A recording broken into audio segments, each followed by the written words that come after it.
Salut à toutes et à tous, c'est Thomas App. Aujourd'hui, ça va être un vlog assis, cuisine, tisane. Santé.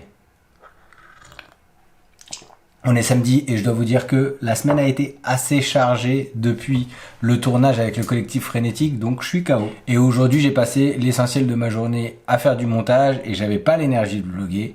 Mais je me dis que le jeu c'est le jeu. Donc j'ai décidé de faire une courte vidéo plutôt posée, assise, où je vous parle des optiques que j'utilise. Parce que dans les deux derniers vlogs, je suis une compagnie qui s'appelle Légendes Urbaines pendant leur répétition et je voulais vous parler matos. Parce que la compagnie répète dans une salle de théâtre et qu'il n'y a pas toujours les lumières de la pièce. Des fois c'est juste les services qui sont allumés quand les lumières du spectacle ne sont pas actives. Et ça vous fait quand même des situations où il fait plutôt sombre. Et pour ça, vous avez besoin d'optiques qui sont assez lumineuses. Moi, mon boîtier, il va à 6400 ISO au maximum et il commence à faire pas mal de bruit à l'image. Donc, on perd en qualité quand on monte en ISO.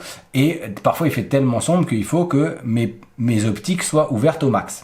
Donc, aujourd'hui, je vais vous parler des 3 optiques que j'emmène avec moi dans ce type de projet. Il faut savoir que moi, j'utilise un Lumix G7 comme boîtier principal pour YouTube. C'est un appareil que j'aime beaucoup, que j'utilise depuis plus de 2 ans maintenant, avec lequel j'utilise un micro sans pile, dont je vous ai déjà parlé, le Rode Video Micro. Ça, c'est pour le setup de base. Le boîtier, donc, c'est un boîtier à monture micro 4 tiers. Donc, dessus, vous pourrez monter que certaines optiques avec le micro 4 tiers. C'est pour ça que moi j'ai l'optique de base que j'utilise très peu parce que elle est pas très lumineuse, elle est à ouverture variable f3.5.5.6 et c'est un 14-42 mm.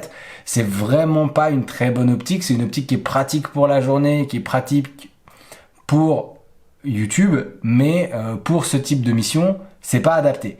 Avant d'acheter des optiques micro 4 tiers, moi ce que j'ai fait, c'est que j'ai acheté une bague d'adaptation pour utiliser mes optiques Canon dessus. Parce qu'avant d'être sous Lumix, j'étais chez Canon. J'avais un Canon 5D Mark II, j'avais un 60D aussi et un 550D qui était... Le 60D c'est celui que j'utilisais pour le vlog quand j'ai vraiment commencé le vlog.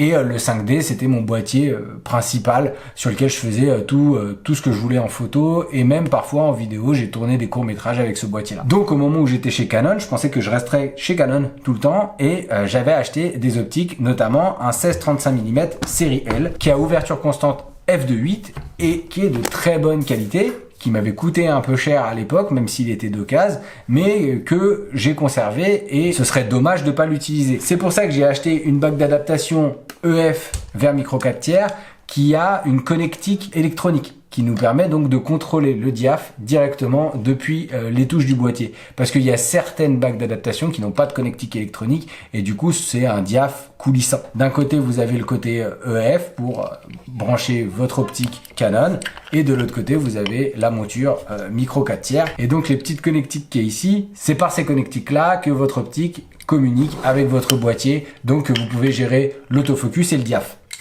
à partir des boutons de l'appareil. Donc vous avez votre optique Canon et vous la montez directement avec la bague sur votre boîtier Lumix si vous voulez. Cette optique là c'est celle que j'utilise le plus pour les plans d'ensemble ou quand je suis près des comédiens, des personnages pour avoir bien le son, parce que ce qu'il y a c'est que comme je filme tout avec le son de la caméra, pour avoir un son correct il faut que je sois près d'eux, donc cette optique là elle est parfaite pour être près des gens, avoir suffisamment de recul malgré le fait qu'on soit en 4 tiers et elle est de très très bonne qualité. La deuxième optique que j'utilise, c'est une autre optique monture EF que j'avais achetée. Elle n'a pas de diaph électronique, elle a un diaph mécanique. C'est une monture que j'avais achetée dans l'optique de faire un peu plus de film et c'est une optique avec, vous voyez, des crans qui peuvent servir à utiliser pour du follow focus si jamais vous faites de la fiction en cinéma. Et donc ce que je vous disais, c'est que le diaph, les mécaniques. Donc ça vous fait un diaph très très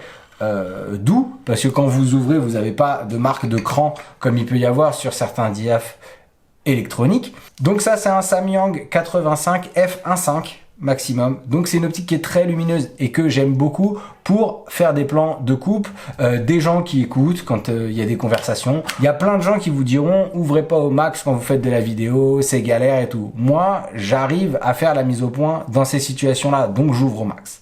Et j'aime bien, ça fait un très bel arrière-plan de flou. Après, faut être vraiment taqué sur la mise au point parce que vous perdez en profondeur de champ quand vous ouvrez votre diaph au max. Et c'est pas tout le monde qui peut le faire. Donc effectivement, on vous conseillera d'être à F4, F8, voire pour ce type de mission. Pour l'instant, du coup, on a le grand angle avec le 16-35 et le portrait avec le 85 mm.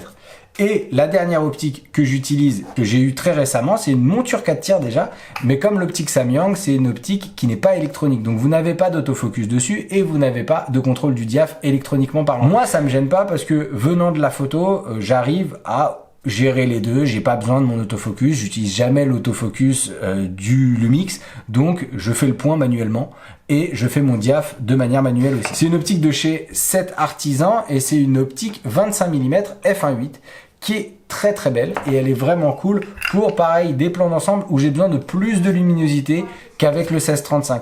C'est une focale fixe qui a un très très chouette bokeh et qui, quand on a des lumières qui viennent de derrière les personnages, permet vraiment un beau gommetage des lumières.